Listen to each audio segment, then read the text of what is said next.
찬양을 들으면서 저는 앉아있는 동안 어깨가 들썩들썩했습니다. 하나님께서 기쁘게 받으시고 또 우리 모두 기쁨과 감격과 은혜의 시간이 된 줄로 믿습니다. 오늘 시간 주일을 온전히 성수하라라는 제목으로 말씀을 전하도록 하겠습니다. 설교를 시작하면서 여러분들에게 한번 질문을 드려보고 싶은데, 여러분들은 얼마나 주일을 사모하고 또 주일 성수를 얼마나 소중하게 여기십니까? 나 다른 거는 모르겠지만 주일 성수는 진짜 목숨처럼 소중히 여긴다. 그러면 얼마나 계실런지 모르겠습니다. 제 경우에는 어머니가 또 할머니가 학교 빼먹는 거는 용서해도 주일 빼먹는 건 절대로 용서하지 않았습니다. 그래서 저 같은 경우에는 모든 한 주간의 시작이 주일이고 또 주일 중심으로 살았다 해도 과언이 아닌데, 여러분은 어떤가요? 미국에서 실제로 있었던 일인데, 미국 필라델피아의 어느 한 선박 회사에서 일어났던 일입니다. 수입품을 가득 실었던 배가 토요일 늦게 도착했습니다. 토요일 늦게 도착하다 보니까 물건은 하역해야 되는데 마침 내일은 주일입니다. 모든 사람들이 쉬는 날인데 사장이 그거 모르는 거 아니에요. 그렇지만 빨리 하역을 해야 다음 일이 진행이 되니까 모든 직원들을 불러놓고 이렇게 이야기를 합니다. 내일은 일요일인 것은 알지만 선박이 오늘 도착했고 실린 제품들은 시간을 요구하는 것들이니까 내일 모두 출근해서 화물을 내리는 일을 함께 해주셨으면 합니다.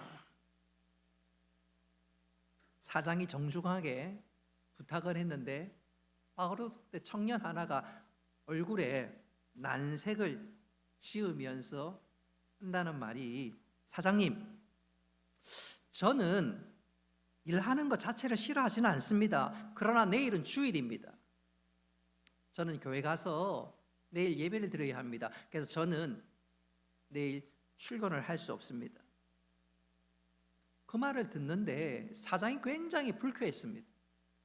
자기 나름대로는 내일 쉬는 거 알지만 정중하게 부탁을 했는데도 다른 직원이 있는 앞에서 그 얘기를 하니까 굉장히 불쾌하고 또 속으로 화가 치밀어 올랐습니다.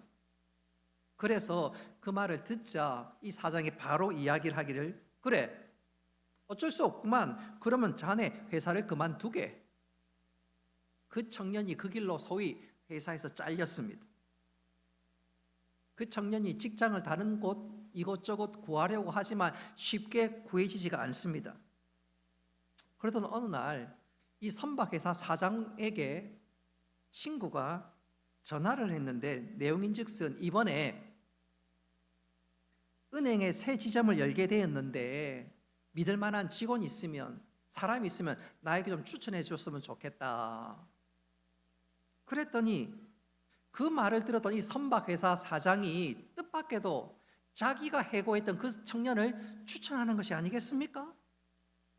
그러면서 추천하는 이유를 이렇게 이야기합니다. 그 청년은 상황이나 여건에 따라서 믿음과 신념을 쉽게 바꿀 사람이 아닐세. 그러니 자네가 믿고서 은행 업무를 맡길 수 있을 것이네. 그 청년은 그래서 취직하게 되었고 이전 선박 회사보다 더 좋은 여건과 환경과 보수 가운데서 일하게 되었습니다. 주일 성수함으로 하나님께서 그에게 특별한 은혜를 베푸신 것이다 해도 과언이 아닌데, 오늘 읽은 말씀이 바로 이런 내용입니다. 주일을 소중히 여기고 주일을 성수하는 자에게 하나님 주신 은혜와 복이 무엇인지, 특별히 오늘 읽었던 말씀 13절 말씀은 주일 성수하는 자에게 하나님께서 복을 약속하시는데, 우리 13절 말씀 같이 한번 읽어보도록 하겠습니다. 시작. 이는 여호와의 집에 심기였음이요 우리 하나님 뜻 안에서 번성하리로다. 아멘. 주일 성수하고 사모하는 자에게 하나님께서 책임지시고 품어주시고 번성케 하시겠다고 약속하시는데, 여러분, 주일 성수 잘함으로 이 은혜와 복의 주인공 될 수 있기를 주님의 이름으로 축복합니다. 그런 측면에서 다시 한번 여쭙고 싶습니다. 여러분들은 주일을 얼마나 사모하며 또 이 주일 성수를 얼마나 소중하게 여기십니까? 오늘 저는 우리가 주일 성수를 소중히 중요하게 여겨야 될 이유와 두 번째로 우리가 주일 성수를 잘할 때 하나님께서 우리에게 베푸시는 은혜와 또 하나님의 기대가 무엇인지 이 시간 확인하면서 이 주일날 하나님의 시간 풍성하신 은혜를 누리는 복된 시간 되시기를 주님의 이름으로 축복합니다. 자, 그렇다면 첫 번째로 하나님께서 우리에게 주일 성수를 중요하게 강조하는 이유가 무엇일까요? 이유는 분명합니다. 우리가 주일 성수를 잘 해야 되는 첫 번째 이유는 하나님이 명령하셨기 때문에 그렇습니다. 다른 이유가 없습니다. 하나님께서 주일 성수를 명령하셨기에, 말씀하셨기에 우린 주일을 소중히 지켜야 합니다. 우리 출애굽기 20장 8절 말씀 같이 한번 읽어봅니다. 시작. 안식일을 기억하여 거룩하게 지키라. 아멘. 신약 시대에 이르러서 이 안식일을 우리는 주일로 지키지요. 그래서 우리는 이 주일을 소중히 중요하게 지켜야 하고 이 주일을 온전히 지켜야 합니다.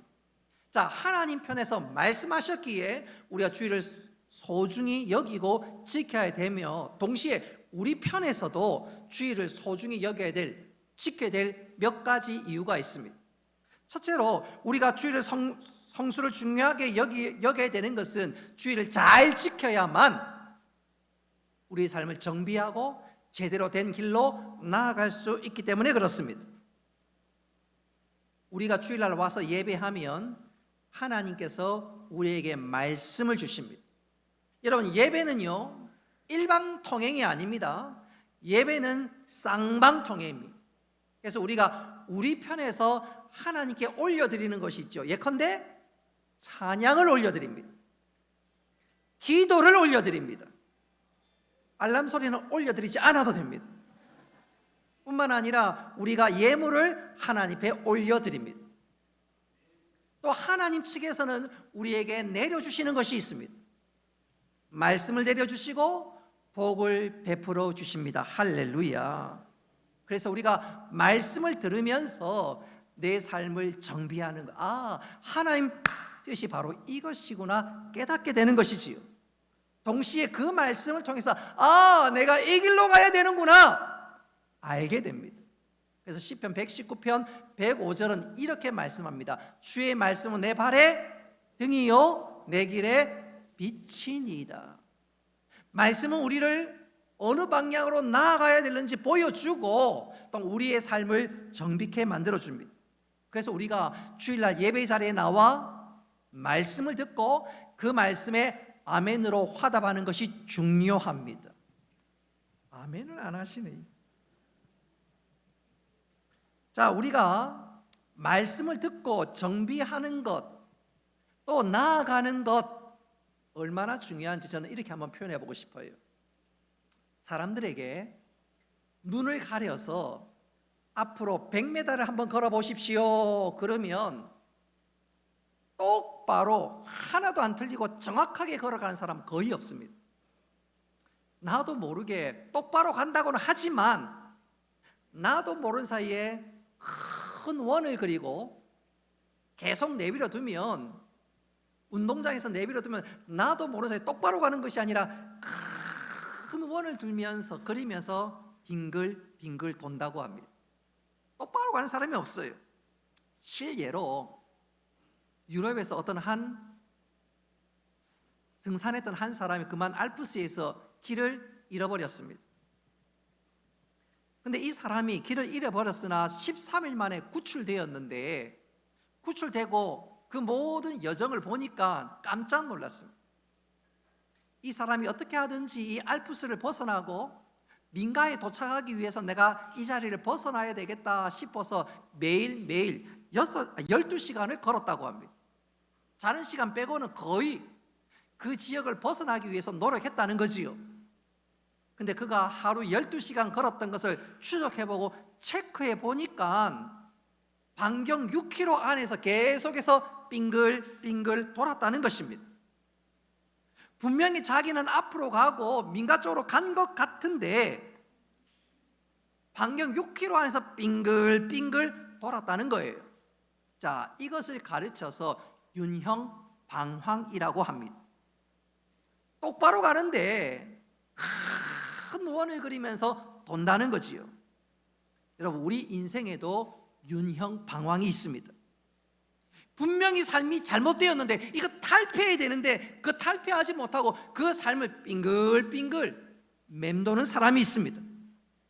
그때는 잠시 멈추고 다시 방향을 잡고 걸어가시 너무너무 중요하고도 필요한데 아니야 그냥 전진해 나가면 돼. 미련스럽게 고집하며 나아가는데 그러다 보면 계속해서 빙글빙글 돕니다. 여러분, 나아가는 것도 중요하고 필요하지만 잠시 멈추고 내 방향이 올바른지 확인하고 체크하는 건 더 중요합니다. 특별히 하나님 말씀 앞에서 내 인생의 삶이 바로 가고 있는가 체크하는 것은 너무너무 중요하지요. 여러분, 그 체크를 언제 하지요? 주일 이 시간 예배할 때 내 삶을 정비하고 나아갈 방향을 확인하는 것임을 믿으시기를 바랍니다. 그래서 주일 성수가 중요하고 예배가 중요하며 말씀 앞에 내가 반응하는 것이 필요합니다. 두 번째로 주일 성수가 우리 편에서 왜 유익하고 중요하냐면 주일 성수를 할 때 우리가 믿음의 길로 제대로 나아갈 수 있도록 하나님께서 은혜와 힘을 공급해 주시기 때문에 그렇습니다. 제가 신학교 시절에 저를 포함한 모든 학생들이 특별히 좋아했던 교수님이 한 분 계십니다. 그도 그럴 것이 그분은 수업하다가 학생들이 좀 피곤하거나 집중력이 떨어지면 자신의 삶의 에피소드를 한 번씩 소개하니까 또 그 교수님이 유머 감각도 좀 탁월하니까 학생들이 참 좋아합니다. 그분이 한 번은 언젠가 자기가 신학 박사 학위 받았던 이야기를 한번 소개한 적이 있는데 그분이 신학 석사를 미국 남부에 있는 달라스에서 신학 석사를 받았습니다.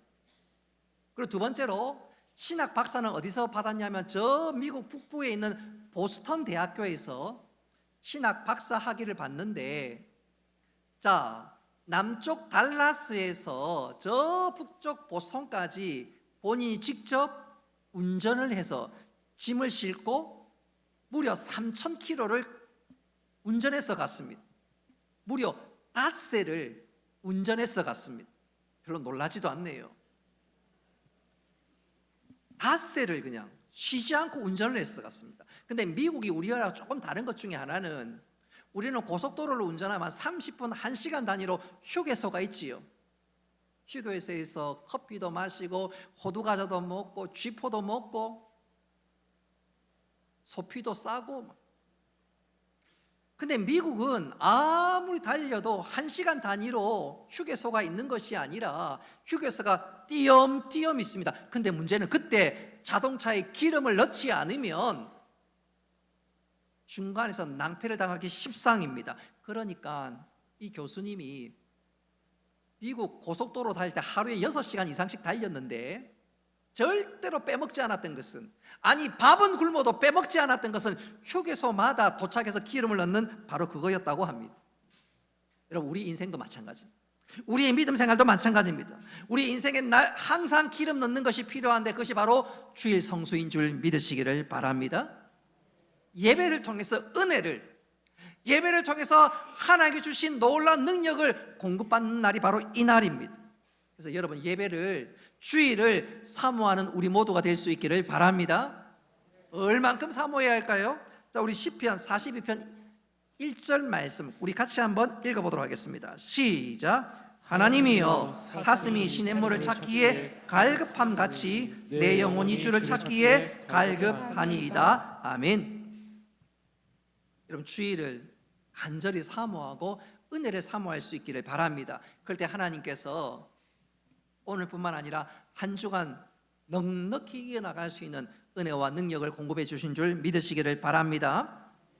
여러분, 주일 성수가 또한 세 번째로 중요한 것은 우리가 이 주일날 천국의 영광을 미리 맛보기 때문에 그렇습니다.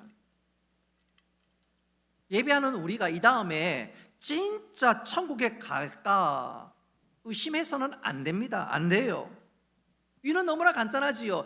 예배하는 이 시간, 이 땅에 살면서 천국의 은혜를 맛보고 있는데 왜 우리가 진짜를 얻지 못하겠습니까? 우리가 이미 천국을 맛보고 있는 우리라면 왜 진짜 천국을 누리지 못하겠습니까? 그래서 우리가 주일날 하늘 소망을 가지고 천국의 은혜를 맛본다는 것은 하나님께서 우리에게 진짜를 보장해 주신다는 분명한 증거인 줄 믿으시기를 바랍니다. 그래서 우리가 주일을 소중히 여기고 예배를 귀하게 여기며 이날 예배하고 하나님 주신 은혜를 누리는 우리 모두가 되어야 되겠습니다. 자, 그렇다면 우리가 주일을 이렇게 소중히 여겨야 되고 왜 주일을 잘 지켜야 되는지 이유를 알았다면 그런 우리에게 하나님 주신 은혜와 복은 무엇일까요? 예배하러 나오는 이 자리에 있는 우리에게 하나님 주신 은혜와 복은 과연 무엇일까? 또 하나님 기대는 어떤 것일까? 오늘 이 시간 저는 두 가지를 강조하면서 하나님 기대를 또 하나님의 마음을 시원케 할 뿐만 아니라 하나님 주신 은혜와 복을 누려나가는 우리 모두가 되기를 간절히 바랍니다. 자, 주일 성수 잘하는 자에게 하나님께 이렇게 약속합니다. 우리 12절 말씀 같이 한번 읽어보도록 하겠습니다. 시작. 의인은 종려나무같이 번성하며 레바논의 백향목같이 성장하리로다. 아멘. 자, 여기 12절에 보니까 의인이라는 말이 나옵니다. 이 말은 안식일을 잘 지키며 사는 사람, 그런 뜻입니다. 하나님 앞에 나와 하나님 앞에 인정받고 하나님 기뻐하시는 사람, 그 말이지요.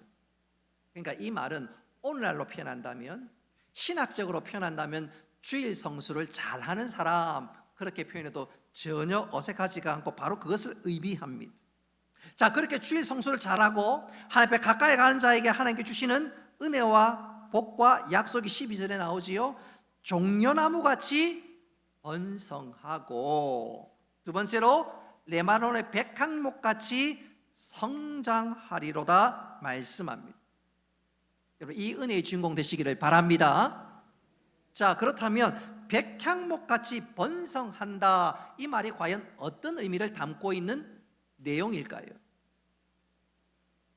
우리는 종려나무 하면 조금 어색하고 좀 멀리 좀 느껴진 느낌을 좀 받는데, 팔레스타인에 살고 있는 사람이나 그 인근 지역에 사는 사람들은 종려나무 하면 미소가 그려지고 종려나무 하면 기쁨이 넘치는 나무라고 해도 과언이 아닙니다. 그도 그럴 것이 이 종려나무의 특징을 보면 정말로 그렇습니다. 종려나무는 방금 말씀드린 그대로 팔레스타인 또 중동 인근 지역과 사막에도 자주 볼 수 있는 대표적인 열대성 식물입니다. 이 종려나무는 비가 잘 오지 않고 심지어 40도가 되는 고온인데도 잘 자라는 나무입니다. 거기에는 이유가 있지요. 이 종려나무는 작게는 10m, 높기는 막 30m까지 자라는 경우들이 있습니다. 근데 반면 그 뿌리는 올라간 것에 동그라미 하나 더 붙여도 전혀 어색하지 않습니다. 이 뿌리가 100m, 200m까지 뻗어져 나갑니다. 그러니까 사막 한가운데서도 비가 오지 않아도 그 무더위와 가뭄 속에서도 잘 견디는 나무가 바로 이 종려나무입니다. 뿐만 아니라 이 종려나무는 뿌리를 깊이 뿌리 내리니까 어떤 광풍이 와도 잘 쓰러지지 않습니다. 재밌는 것은 강풍이 불면 나무가 옆으로 꼬꾸라지는데 바람이 잦아들면 이 녀석이 마치 오뚜기처럼 다시 나무가 제자리로 온다는 거예요. 그래서 이 팔레스타인 사람들에게 있어서 이 종려나무는 어떤 상황에서도 흔들리지 않고 꼿꼿하게 서 있는 나무라 그래서 소위 불사조라 불립니다. 이 종려나무는 그런 중요한 자기만의 특징도 있지만 이 종려나무는 사람에게 얼마나 큰 유익을 주는지 몰라요. 첫째는 열매입니다. 지금 여러분들이 보는 것이 종려나무 열매인 대추 야자입니다. 저것을 먹어보면 얼마나 달고 맛있는지 몰라요. 뿐만 아니라 이 열매 안에는 과당과 포도당이 엄청나게 많은데 심지어 벌꿀보다 포도당이 더 높아서 이거를 먹으면 사람들에게 소위 에너지바처럼 힘과 에너지를 공급해 줍니다. 특히 이 대추나무에는 무기질, 비타민들이 많아서 이 혈액순환에 큰 도움을 주고 심장을 튼튼하게 해줄 뿐만 아니라 성인병을 예방하는 데 큰 도움을 준다고 합니다. 뿐만 아니라 피로 회복에도 좋아서 대추나무가 대추 야자가 종려나무 열매인 대추 야자가 그 지역에 사는 사람들에게 얼마나 큰 유익을 주는지 모릅니다. 그것뿐만 아니라 종려나무의 잎은 섬유질이 많아서 그 섬유질을 벗기면 그걸로 실을 만들기도 하고 또 그 섬유질을 바탕으로 가구라든가 또 가재 도구를 만들기도 하며 심지어 배를 엮는 배의 로프로 사용하기도 합니다. 열매도 그렇고 잎도 그렇고 심지어 이 나무의 수액은 향유나 화장품을 만드는 원료로 쓰이게 됩니다. 또 술꾼들이 이 수액을 가지고 술을 담기도 합니다. 그것으로 끝나는 것이 아니라 이 종려나무는 그 나무의 몸통은 부를 때는 연료로 삼기도 합니다. 그러니까 종려나무는 하나도 버릴 것이 없는 나무입니다. 그러니까 사람들이 종려나무 하면 진짜 유익한 나무고 그 열매는 미소를 짓게 만들고 하나하나 쓰임새가 있으니까 종려나무 하면 사람들이 그 나무 진짜 소중하고 귀한 나무다 그런 인식을 갖게 되지요. 뿐만 아니라 이 종려나무에는 몇 가지 상징이 있는데 중요한 두 가지 상징이 있습니다. 첫 번째 상징은요, 번성입니다. 번성. 방금 사진에도 봤듯이 종려나무는 열매를 얼마나 풍성하게 맺는지 심지어 그 열매가 얼마나 대단한지 가지가 구부러질 만큼 가지가 꺾일 만큼 이 열매를 풍성하게 만듭니다. 열매를 맺습니다. 그러니 유대인들과 그 중동 지역 사람들이 종려나무 딱 하면 그 나무는 다산을 상징하는 나무로 생각합니다. 이 종려나무의 이름을 한번 따라 해볼 거예요. 타미르라고 부르는데 유대인들로 말로 한다면 히브리의 말로 한다면 이 타미르가 다말이라는 뜻입니다. 다말. 그래서 유대인들은 여아이를 낳으면 짓는 이름 중에 하나가 다말 그렇게 하죠. 그래서 구약 성경에 보면 다말이라는 이름이 종종 나옵니다. 뿐만 아니라 종려나무는 번성이라는 특징도 있지만 이 종려나무는 승리를 상징하기도 합니다. 예컨대 전쟁터에 나가서 군인들이 승리해서 고향으로 귀환하면 그 승리하고 들어온 사람들 향해서 박수를 치고 환호를 하는데 그 대표적인 것이 종려나무 가지를 꺾어서 흔들게 됩니다. 맨 앞에 나오는 개선장군을 향해서 또 그 뒤를 이어오는 온갖 군인들을 향해서 환호하고 종려나무 가지를 들고 흔듭니다. 당신들은 승리했습니다. 우리에게 기쁨을 줬습니다. 감사합니다. 그런데 이런 일이 예수님에게도 있었지요. 마태복음 21장에 보면 예수님께서 고난주간의 첫날에 해당되는 그 종려주일날 예수님께서 예루살렘에 입성합니다. 그때 수많은 사람들이 예수님 향해서 호산나 외치고 또 나무 가지를 꺾어서 예수님 향해서 환호성을 지르게 되는데 그때 사용했던 나무가 바로 이 종려나무입니다. 그러니까 이 종려나무는 승리를 상징하기도 하는데 진짜 대단했던 장면은 요한계시록 7장에 등장합니다. 요한계시록 7장을 읽어보면 수많은 성도들이 왕이신 하나님 향해서 찬양을 하는데 그 찬양과 함께 종려나무를 가지를 꺾어서 하나님께 향해서 흔들게 됩니다. 그러니 이 종려나무는 승리를 상징하는 것이라고 해도 과언이 아닙니다. 자, 그렇다면 주의를 잘 지키는 자에게 하나님은 종려나무처럼 번성하게 하신다. 이 뜻은 또 이 말 속에 하나님의 어떤 기대가 담겨져 있는 것일까요? 저는 이것을 이렇게 한번 표현해 보고 싶어요. 어떤 여행자가 사막에서 여행을 하다가 그 여행지에 다른 나무는 없고 종려나무가 하늘을 향해서 높이 뻗어져 있으며 또 그 종려나무에 대추 야자가 주렁주렁 열린 것을 보고 그 지역에 살고 있는 노인에게 물었습니다. 어르신, 이 나무가 이렇게 메마른 사막에서 잘 자라는 이유가 무엇입니까? 그랬더니 노인이 웃으면서 하는 말이, 이 나무는 눈에 보이지 않는 곳에 뿌리를 깊이 내려서 물을 찾기 때문이지요. 그러면서 이 노인이 이어서 말을 합니다. 사람도 마찬가지예요. 눈에 보이는 조건이 좋은 사람이 복 있는 것이 아니라 보이지 않는 곳에서 하나님께 깊이 뿌리를 내리는 사람이 복 있는 사람이지요. 그렇습니다. 바로 이것입니다. 우리가 주의를 잘 지켜, 다시 말하면 하나님께 깊이 뿌리를 내리고 주의를 잘 지키는 자가 복 있는 사람이요, 그런 사람에게 하나님께서 종려나무 같은 번성함을 주시겠다고 약속하는 것입니다. 우리의 모든 믿음이 하나님께 깊이 뿌리 내리는 믿음의 사람 되시기를 주님의 이름으로 축복합니다. 두 번째로 주의를 잘 지키는 자에게 하나님께서 약속하시기를 백향목같이 성장하리로다 말씀하십니다. 이 백향목은 이스라엘로 치면 북쪽, 더 정확히 얘기하자면 레바논 산악에서 자라는 나무입니다. 이 레바논 지역은 백두산에, 백두산 높이처럼 그 큰 산이 있어서 환경이 그렇게 좋거나 환경이 그렇게 우리들의 쾌적하게 하는 그런 것이 아닙니다. 비바람과 강풍이 불고 환경이 별로 좋지 않습니다. 바로 그곳에서 꼿꼿하게 자라는 나무가 어떤 나무라고요? 백향목입니다. 그래서 이 백향목에는 몇 가지 중요한 특징이 있는데, 이 백향목 나무는 이름 그대로 향기가 나는 나무입니다.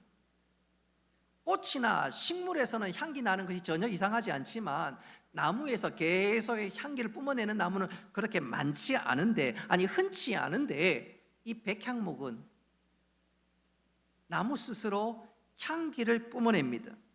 그리고 그 향기가 사람들에게 자극을 주고 반대로 그 사람들이 그 향기를 맡게 되면 그 향은요, 아주 특별한 그윽한 향이 있어서 마음이 상쾌해지고 심신이 안정되며 또 그곳에서 힘을 얻게 된다고 합니다. 마치 우리가 목욕탕이나 어떤 산에 가면 편백나무 그런 거 본 적 있지요.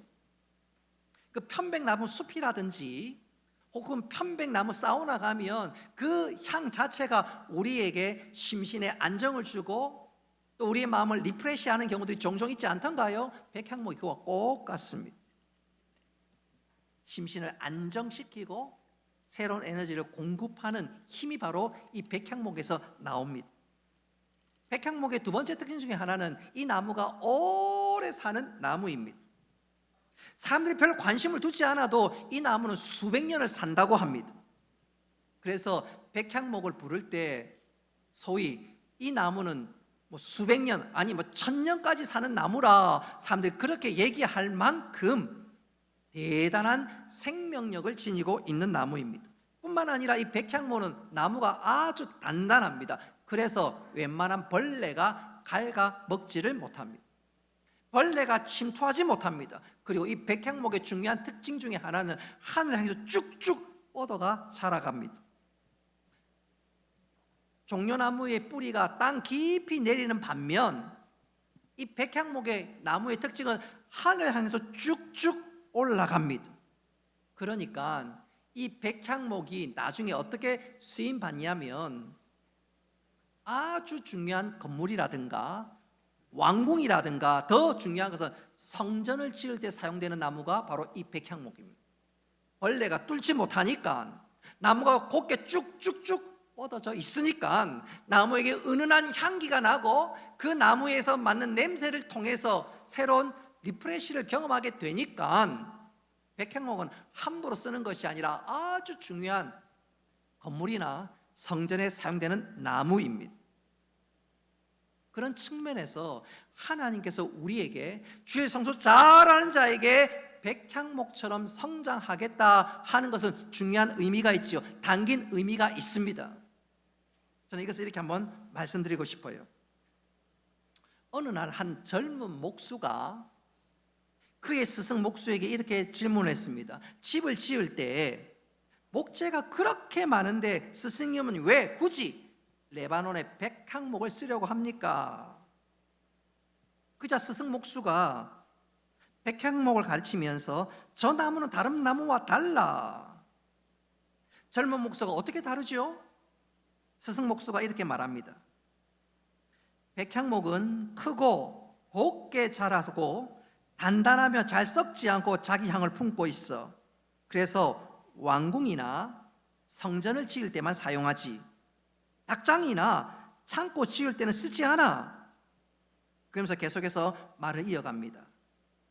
나무가 그렇게 쓰임이 다르다면 사람도 그렇지 않겠느냐? 어떤 사람은 자기 인생이 먹고 사는 데만 쓰이고 어떤 사람은 자신의 인생이 세상의 영광이나 세상의 것들을 위하는 데만 쓰이지만 어떤 사람은 자신의 인생이 하나님의 집을 세우는 데 쓰이지. 그럼 마지막에 이렇게 말합니다. 백향목 같은 인생은 하나님의 크고 귀한 일에 쓰임을 받는 인생이란다. 그러니까 백향목이 우리에게 주는 의미는 분명하지요. 하나님을 갈망하고 하나님께 쓰임 받으며 하나님 기대대로 사용되는 인생, 하나님 그렇게 우리에게 기대하고 그렇게 살기 원할 때 하나님께서 우리에게 은혜를 부어주신다는 것입니다. 할렐루야. 말씀을 맺도록 하겠습니다. 저는 우리 교회 온 성도들이 주일 성소 잘할 수 있기를 주님의 이름으로 축복합니다. 우리가 계속해서 주일 성수와 예배에 관한 말씀을 제가 전하고 있는데 오늘 마지막 시간으로 우리 모두 주일 성수를 잘할 수 있기를 바랍니다. 이 주일을 통해서 우리가 주일 성수를 잘하고 주일을 잘 지킴으로 말미암아 내 삶을 정비하고 또 하나님께 힘을 얻고 천국을 맛보는 시간 될 수 있기를 바랍니다. 그런 우리에게 하나님께서 우리에게 복을 베풀어 주신데 종려나무 같고 백향목 같은 사람이 되어서 우리 모두 하나님 나라에 귀하게 쓰임받는 우리 모두가 될 수 있기를 주님의 이름으로 축복합니다.